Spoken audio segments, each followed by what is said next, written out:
Hello and welcome to the second installment of the Lazyman's training guides. Now these guides are dedicated to bringing the highest level RuneScape players the easiest combat and money making XP an hour. So this week we're going to be covering automation generators, and these monsters have some of the highest requirements in RuneScape. You need to finish nearly every single end game level quest out there, including Ritual of the Marat, Branches of Darkmire, Avoid Stairs Back, and a couple more that you saw on the screen a little bit earlier.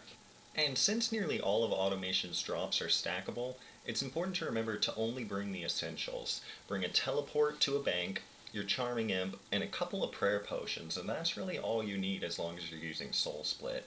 You can also bring a couple backup auras if you want to use Vampirism or Penance, and that's just going to help you extend your trip length without going through your supplies.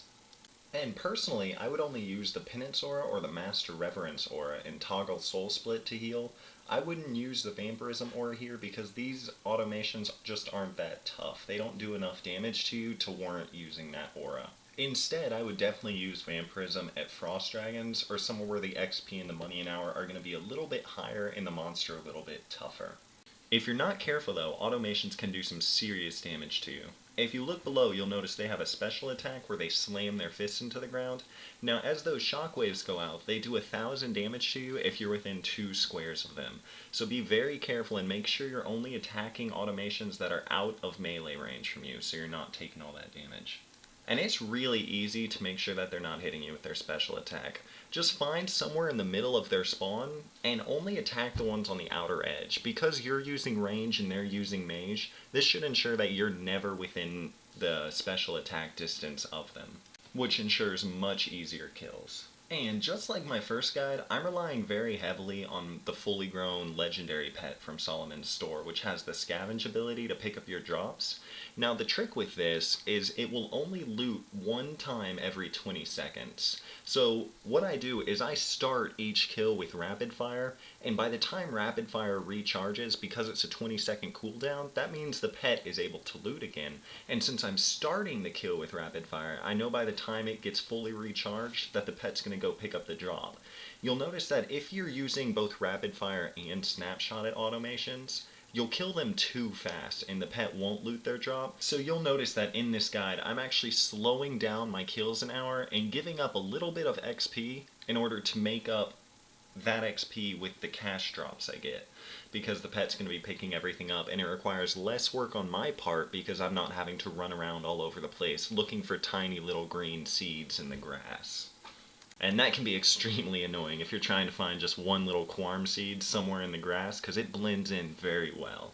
And so by making sure the pet loots everything, you're avoiding that whole problem altogether. Another important thing to remember is when you're setting up your Revolution ability bar, do not put Ricochet on there. Ricochet is gonna split off once it hit and hit 2 more automations, and their damage can add up pretty quickly. When you're killing them one at a time, you'll take a little bit of damage, but it's not too much, and Penance is going to make sure your prayer is always full so you can toggle Soul Split.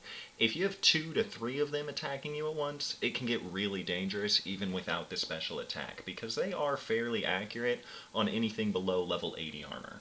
So just make sure to remember to only put single way abilities on your action bar and you're not pulling more than one of them at a time. Now, unfortunately, this guide really only works if you're training range against the magic automations. If you're trying to train mage, you're going to be fighting the melee automations based off the combat triangle, which means they're going to come within the special attack range and it's going to be much harder to AFK. You're going to have to be watching out for that. And obviously if you're using melee to attack the range ones, you're going to be putting yourself within the special attack distance. And again, you're not going to be able to AFK. That said, it's still not impossible. You can lure the melee ones behind a column and safe spot them if you're using magic.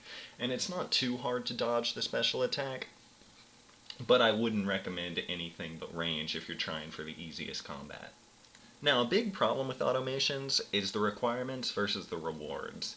These monsters take the most requirements to unlock, you have to complete almost every quest in the game, like I was saying earlier, and they really don't reward you enough for it. Their XP an hour is on the low side for all the monsters I'll be doing in this quest series, and their average drops really don't amount to that much. If you've gone through the trouble to unlock them, you're definitely going to have some better ways of making money at this point.